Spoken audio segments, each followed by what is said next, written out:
A continuación, Hablando nos entendemos.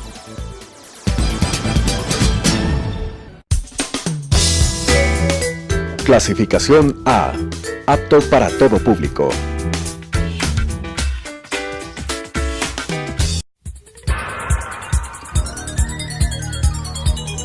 Las opiniones vertidas en este espacio por la producción y dirección del programa son de exclusiva responsabilidad de sus autores y de quienes intervienen en ellos.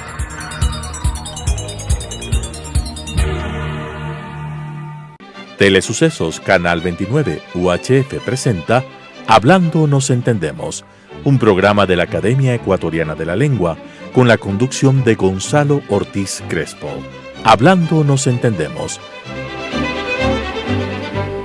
Bienvenidos a este programa de la Academia de la Lengua, el programa de la lengua y la cultura. Hoy debemos rendir homenaje a un académico de la lengua que acaba de fallecer, Jacinto Cordero Espinosa, un gran literato cuencano. Y más tarde estará con nosotros el ex canciller y articulista de prensa, el doctor José Ayala Lazo, como nuestro invitado para la entrevista. Así que arrancamos. Noticias de la lengua y la cultura. Jacinto Cordero Espinosa fue un académico de la lengua a quien Simón Espinosa le dedicó justamente este domingo un artículo, y yo no quiero abundar en palabras, sino leer algunos de los párrafos que Simón le dedicó. No en la tierra, en mi corazón, duermes ahora para siempre, pequeño hijo mío. Mi sangre, como la savia a la flor, restituye tu hermoso rostro que resiste el viento de la muerte. Tus ojos de miel profunda, la leve cicatriz de tu mejilla, tu sonrisa de potrillo. Jacinto Cordero Espinosa vio morir a su hijo de 10 años. Juan Pablo se titula La elegía de 32 estrofas lloradas en su memoria. La primera es la transcrita más arriba y la última dice así: ahora un manto de flores amarillas como el polvo del pasado cubre tu tumba y apacigua mi corazón. Y no volvió a escribir nada más en varios años. El poeta acaba de morir en Cuenca a los 93, y él en otro poema decía: sin embargo, fue hermoso vivir, y te canto vida. El río discurre sin prisa en la llanura, el viento en la colina despliega sus banderas, pasan las nubes en el delirante azul del mediodía, el sol vertical como una espada. El mar apacienta en la playa su rebaño de espumas, el crepúsculo apaga sus últimas lámparas y la noche enciende las estrellas. Jacinto Cordero fue nieto del polifacético presidente de la República, Luis Cordero Crespo, y nieto materno de Darío Espinosa, un filántropo cuencano, a quien el presidente Andrés F. Córdoba le llamó santo en sus memorias. Fue primo de Nela Martínez y tío en segundo grado del novelista y también académico de la lengua Eliezer Cárdenas Espinosa. Dice Simón Espinosa que de Luis heredó el don de la poesía y el quichua, de Darío el amor a los indígenas y a los desvalidos, a la lectura y una propiedad en Charcay, entre la muralla suroeste del nudo del Azuay y el río Cañar. La vida de Jacinto Cordero era sencilla. Durante la semana, secretario de la Casa de la Cultura y profesor de jurisprudencia en la Universidad de Cuenca. Buen caminador cotidiano, coleccionista de antigüedades, que los fines de semana dedicaba precisamente a Charcay, donde contemplaba este paraíso perturbado por ráfagas de viento, conversaba con los indios y los campesinos con los que abandonaba el empaque de caballero serio, casi rígido, porque se encontraba a gusto entre los suyos. No podemos extendernos, pero les encarezco que lean el artículo No en la tierra, en mi corazón, de Simón Espinosa este domingo en el diario El Comercio, que además se lo encuentra fácilmente en internet. Rendimos homenaje a este académico al quien no me fue dado entrevistar cuando estuve en Cuenca hace un par de meses, en donde entrevisté justamente a Jorge Dávila Vázquez y a Osvaldo Encalada Vázquez, dos de los académicos cuencanos. Quise entrevistar a Jacinto, pero me anunciaron que estaba muy mal de salud, que no podía recibirme, estaba ya postrado en su cama, no fue posible hacer la entrevista y hoy ha partido ya y nos deja sus recuerdos, su poesía, que como decía Horacio, es más perenne que el bronce. Con esto doy paso ahora, volvemos en un momento a la entrevista. La vida de la academia. Muy bien, estamos de regreso y como les dije, con un invitado de honor, Pepe Ayala Lazo, el ex canciller de la República, articulista del diario El Comercio. La vez pasada, Pepe, hablamos sobre la lengua y la diplomacia y bueno, me quedé con muchas ganas de seguir conversando porque contigo los temas no se agotan. Y yo quisiera centrarme ahora en tu tarea como escritor. Tú eres articulista del diario El Comercio desde hace más de 10 años, ¿no? Así es. ¿Cómo afrontas esa tarea? Mira, con entusiasmo, ciertamente. Cuando Guadalupe Mantilla me pidió que escribiera quincenalmente en El Comercio, tuve mucha reacción de nervios porque era asumir una responsabilidad no con Guadalupe Mantilla, sino con el público que lee El Comercio, que es un público abundante. De modo que tuve algún recelo de aceptar esa propuesta. Lo hice después porque me parecía que se puede prestar un servicio público diciendo lo que se piensa y diciéndolo con franqueza y con respeto, lo cual ya era en sí, en esa época, un aporte a una nueva visión de la vida en sociedad, en épocas en que sabemos que el presidente Correa... Ya estaba Correa de... No, fue antes de la llegada de Correa al poder, yo empecé a escribir en El Comercio. Pero la mayor parte del tiempo fue durante el correato. Claro. Y ahora lo haces semanalmente, ¿no? Semanalmente, prácticamente desde el principio recibí la insinuación de que cambiara lo quincenal por lo semanal y con mucho gusto acepté esa invitación. ¿Qué día de la semana se publican tus artículos? El día sábado. El sábado. El día sábado. Cuando uno afronta esta tarea de escribir semanalmente, pues no le faltan temas, pero siempre hay que escoger entre ellos, más bien lo que sobra son temas. Tú te has enfocado en lo internacional, pero también afrontas algunos problemas internos del Ecuador constantemente, no solo lo internacional, que es tu especialización, aunque siempre vemos con interés cuando tratas algún tema de la política internacional. ¿Cómo escoges el tema? De acuerdo con las circunstancias que vive el país, porque yo creo que el artículo, para tener algún sentido, algún valor, debe ejercer una cierta influencia, y para que eso ocurra hay que hablar de lo que el público está hablando, de lo que se habla en el Ecuador, en las casas, en las calles, en fin. De modo que el tema que yo escojo corresponde básicamente a qué es lo que el país está pensando, en qué se está interesando en ese momento. Por supuesto hay también otros valores que cuando te falta algún tema así contemporáneo, digámoslo, uno puede tratar por temas permanentes, como el tema de la tolerancia, del patriotismo, de la vida democrática. Es decir, temas como tú dices no faltan. Lo difícil es saber seleccionar el tema y hacerlo en forma que la gente entienda, comprenda y aprecie. Y uno de los desafíos, y más todavía en El Comercio, es el corto espacio del que se dispone. Incluso a veces yo pienso que sería más fácil disponer de más caracteres. Son 2.800, 3.000 caracteres. En el fondo son 5 párrafos, en el mejor de los casos 4 párrafos. Y entonces uno tiene que desarrollar la idea de manera que el lector lo entienda.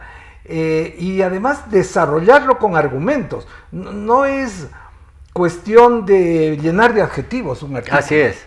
Yo comparto plenamente tu pensamiento. Ahora hay que decir con claridad que si se aumentara el número de caracteres que uno pudiera escribir semanalmente, se encontraría quizá menos sustancia. Escribir ya por sí no es fácil.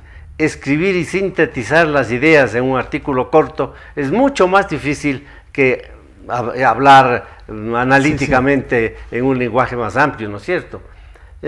Pero sí, en ocasiones a mí me ha pasado, me ha ocurrido recientemente de tener que disminuir, recortarle al artículo, lo cual en última instancia le hace perder, a veces inadvertidamente, el propósito que tenía. Sí, eso es clave. Esta es una tarea de escritor. Tú como diplomático tuviste que escribir muchos informes en tu vida, muchas cartas, muchos comunicados, pero el mayor desafío que tuviste, creo yo, es presidir la Cancillería, dirigirla durante las negociaciones con el Perú, y de eso quedó un libro como testimonio. En efecto, al terminar el conflicto con la suscripción de los acuerdos de paz del 26 de octubre del 98, dicho sea de paso, se van a cumplir los 20 años de la suscripción de los acuerdos, me correspondió pues dirigir esa negociación internacional. La delegación ecuatoriana, presidida por un jurisperito y un jurisconsulto de altísimos valores, Edgar Terán, estuvo siempre en contacto conmigo y mantuvimos una relación de íntima coincidencia en el trato de este problema. Y a mí me pareció útil que se escribiera un libro sobre el proceso de la negociación, porque con frecuencia estos temas de trascendencia se juzgan más sentimentalmente que conociendo la verdad de los hechos, y era necesario dejar constancia de qué ocurrió, cómo se negoció con el Perú, cuáles fueron las fuerzas, los elementos de acción que trabajaron en esa delicada y dramática negociación, y entonces escribí este libro que se llama Así se ganó la paz. Allí doy cuenta de, primero, una cuenta resumida de la historia del problema territorial, que era el problema más agudo que tenía América Latina, 180 o 170 años de duración, y luego progresivamente todas las etapas que fueron cumpliéndose hasta la suscripción de los acuerdos. Curioso, ¿no? En América Latina, sin embargo, subsisten problemas territoriales, y podemos decir que entonces se superó el problema con el Perú, con un gran sacrificio del Ecuador. Sin embargo, vemos que entre Colombia y Venezuela, que entre Nicaragua y Costa Rica, que entre Belice y Guatemala, sigue habiendo problemas limítrofes, ¿no? Que quedaron desde la época colonial y no se han resuelto todavía. Hace pocos días la Corte Internacional de Justicia de La Haya pronunció su fallo sobre la contienda Bolivia-Chile. Desde Nueva York me pidieron una declaración a ese respecto. Yo entonces no conocía aún el fallo, pero sintéticamente sabía cuál era su criterio, su esencia. Y lo que dije es que ese fallo debe ser analizado, porque el fallo no va al fondo del problema en realidad. El fallo concluye en el sentido de que los ofrecimientos y las cartas y documentos escritos mediante los cuales las autoridades de Chile expresaron a las autoridades bolivianas una disponibilidad para conversar sobre el problema, no crea, dice la Corte, eso no puede crear una obligación para Chile de sentarse a conversar sobre la salida soberana al mar. Entonces Bolivia tiene todavía otros recursos. Que Chile no está obligada a negociar con Bolivia a partir de esa oferta de conversación, pero claro, no juzga sobre si tiene o no derecho Bolivia a salir al mar. Pero le arrebataron por una guerra. Así es, fue el resultado de la guerra del Pacífico. Pero le queda siempre un recurso, y es el recurso a la diplomacia. Bolivia tiene que negociar, me parece a mí, diplomáticamente con Chile, sentarse a conversar. Claro, cuando nosotros pudimos sentarnos a conversar con el Perú, fue porque años antes llevamos a cabo una política de distensión con el Perú.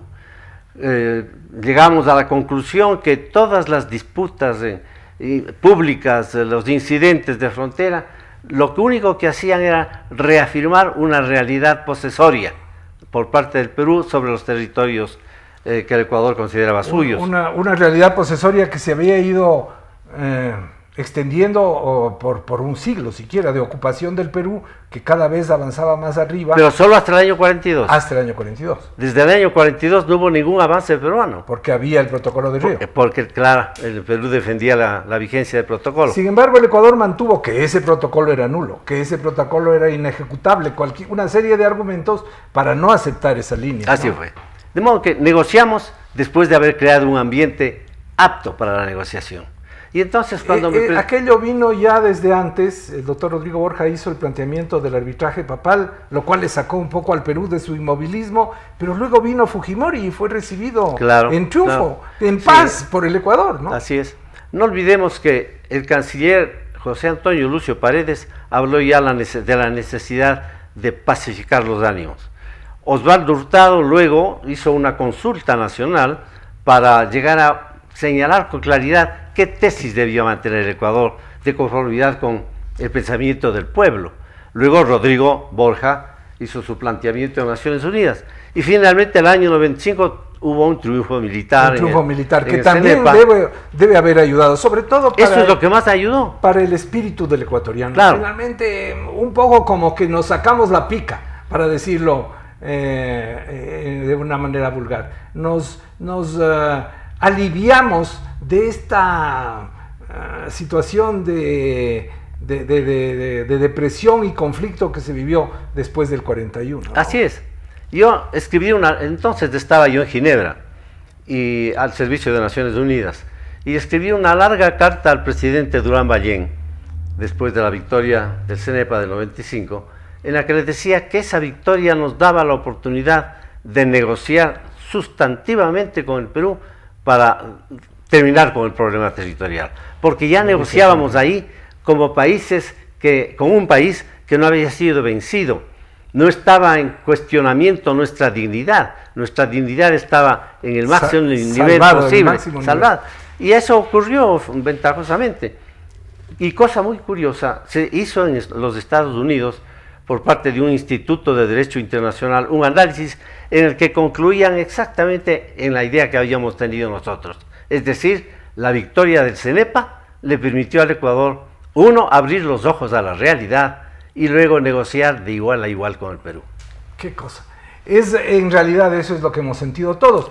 Yo quiero confesarles que yo era periodista, entonces estaba dirigiendo primero el canal Ecuavisa, era gerente nacional de noticias, y luego el canal Telesistema, el actual RTS. Y como tal me tenía que enfrentar semanalmente casi al tema de las negociaciones. Y quiero confesar que felizmente estábamos bien informados. Pepe tuvo la estrategia mejor que puede tenerse en estos casos, que era informar constantemente a la prensa. A veces tú personalmente, a veces alguno de los subsecretarios, a veces un director, pero nos tenían informados, y a los directores y también a los reporteros principales de los medios no nos faltó nunca información de cómo iban las negociaciones. Creo que fue una estrategia exitosa la de comunicación, además de la negociación. Así es. En efecto, al tomar posesión de la Cancillería, cuando me propuso esa función el presidente Alarcón, le dije que había necesidad de volver pública a la diplomacia, que la diplomacia no podía encerrarse entre los muros del llamado ahora Palacio Najas. De Najas, ¿qué tal nombre, no? Tal nombre. Bueno, no podía encerrarse, tenía que salir a calles y plazas. Y eso es lo que hice. Durante 15 meses de negociación, yo me reuní en 250 oportunidades con elementos de la prensa, con elementos de la sociedad civil en general, el poder legislativo, el ejecutivo, sí, claro, judicial. Tú te acercaste a las cámaras, a todos ellos, a las universidades, sí. Y entonces tuvimos un respaldo general. Todas las reacciones fueron muy positivas. Si esa es la diplomacia, estamos con ella, me decía el pueblo. Y entonces yo sentía un estímulo y una seguridad, porque estaba transmitiendo en cada uno de mis actos y negociaciones lo que el pueblo quería, el espíritu nacional. Lo que el pueblo quería. En el fondo sí, había una aspiración. Yo creo que personas, sobre todo mayores, quienes vivieron la guerra del 41, no acababan de conformarse. Yo doy testimonio, mi madre, por ejemplo, nunca estuvo de acuerdo en que se firme la paz, porque para ella, el 41, ella vio el bombardeo en Cuenca, de los aviones peruanos, era una herida profunda, ¿no? Pero creo que la gran mayoría de los ecuatorianos sí estábamos de acuerdo en que eso no servía sino para un desangre permanente, un problema frecuente. Y ahora a los 20 años nos hemos desviado, pero ya que se van a cumplir 20 años, ¿consideras que el balance es positivo de estos 20 años? ¿Qué ha sucedido entre el Ecuador y el Perú? Bueno, yo creo que el balance es sumamente positivo. Hay unas estadísticas que las vi en una publicación de Cordes, en las que se señala cuál fue el monto del comercio, por ejemplo, hasta el año anterior a la suscripción de La Paz, que no pasaba de 300 millones de dólares. Ahora el comercio con el Perú sobrepasa los 2.000 millones de dólares.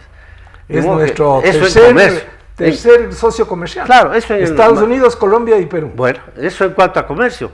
Pero para mí lo más importante, el fenómeno positivo más importante, es el cambio en la psicología social. Antes, ecuatorianos considerábamos a los peruanos como enemigos, y los peruanos nos consideraban a los ecuatorianos como enemigos. Había un recelo, había una antipatía mutua. Generalmente aquellos políticos que no saben que su ejemplo produce efectos, claro, utilizaban un lenguaje soez para dirigirse al Perú. Casi un insulto en el Ecuador, decirle peruano a alguien. En cambio ahora vemos, el turismo ha crecido, Cuenca recibe muchos turistas peruanos, miles de turistas peruanos. Y además allí viven personas del norte del Perú que trabajan, claro, empleadas domésticas, albañiles, claro, y demás.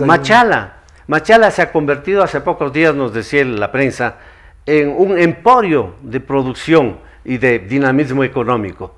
Eso era impensable en la época de subsistencia del conflicto, porque entonces se pensaba que el sur del Ecuador no podía ser objeto de inversiones porque el Perú podría cualquier llevarse. O sea, destruirlo. La inseguridad que generaba este problema fronterizo hacía que no se invirtiera en una provincia tan rica como el Oro y como Loja y demás. Es increíble la parte de la historia que te tocó vivir y la que fuimos pues testigos los periodistas y los ecuatorianos. Y además de ese libro, ¿has escrito o publicado algún otro? Volvamos al tema del Pepe Ayala, escritor. No, gracias, Gonzalo. Bueno, por insinuación de amigos, el propio diario El Comercio y la Universidad Internacional auspiciaron la publicación de mis artículos, de una parte de mis artículos semanales en El Comercio, en forma de libro. Y esa publicación ya tiene algunos años, creo. Esa publicación debe tener ya unos 6 años. 6 o 7 años, sí. Y ahora estoy pensando, igualmente a pedido de algunos amigos, en hacer un segundo tomo de esos artículos. Sería muy interesante, pero una de las cosas que pasa con la recopilación de artículos es que como es literatura efímera, está destinado para un periódico, cuando se hace la selección a veces están fuera de contexto, no acaba de entenderse, pero una forma es no hacer una selección cronológica, sino una selección temática, claro. Y eso enriquece mucho el libro. Así es. Yo no he sido muy amigo, y sigo sin serlo, de publicar artículos escritos por uno mismo, porque me parece que eso tiene mucho de vanidad y poco de utilidad. Lo que se ha dicho en un momento determinado, tú lo acabas de manifestar, tiene un valor relativo, puede ser muy importante en un determinado momento de la historia, pero pasados los años tiene un valor relativo. Ahora bien, hay otro elemento que sí es importante. Cuando una persona se resuelve a escribir algo, a sabiendas de que eso puede producir una influencia en la sociedad en general, no debe hablar solamente de lo circunstancial, sino de lo permanente, de aquello que llamamos valores permanentes. Exacto. Por ejemplo, si uno escribe sobre el acontecimiento de una guerra localizada, la describe, pero al mismo tiempo añade pensamientos sobre la necedad de hacer guerras, sobre las consecuencias negativas de la guerra, sobre cómo la humanidad debería buscar vivir en paz. Y eso ya adquiere un valor permanente.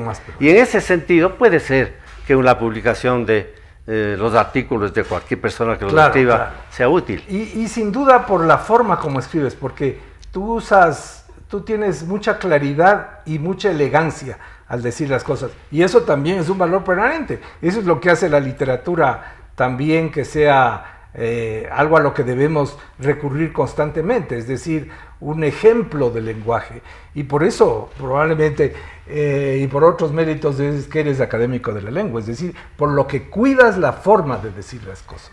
Yo soy un convencido de que la sustancia es lo básico, por supuesto, y que la forma es secundaria, pero no puede expresarse algo sustantivo de manera que produzca un efecto si no va acompañado de la expresión clara de las ideas. En francés hay un decir que es maravilloso, traducido al español sería más o menos: quien concibe claramente las cosas puede expresarlas con claridad, y las palabras para decirlas le vienen espontáneamente. Ajá. Ese es un adagio francés lindísimo. Primero pensar, primero concebirlas bien, claro. Luego transmitirlas correctamente y usar un lenguaje asequible a todos. Entonces, eso es en definitiva un poco la definición del valor estético de la palabra. Y hay que cuidarse también de eso. Como ven, ha sido una charla de lo más agradable con Pepe Ayala. Espero que les haya gustado tanto como a mí. Yo por ahora me despido, hasta la próxima semana. Le agradezco mucho a Pepe por haber estado aquí y ustedes háganme el favor de ser felices. Las opiniones vertidas en este espacio por la producción y dirección del programa son de exclusiva responsabilidad de sus autores y de quienes intervienen en ellos.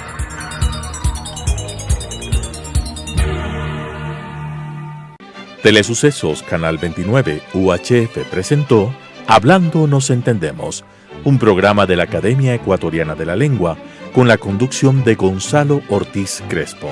Hablando nos entendemos,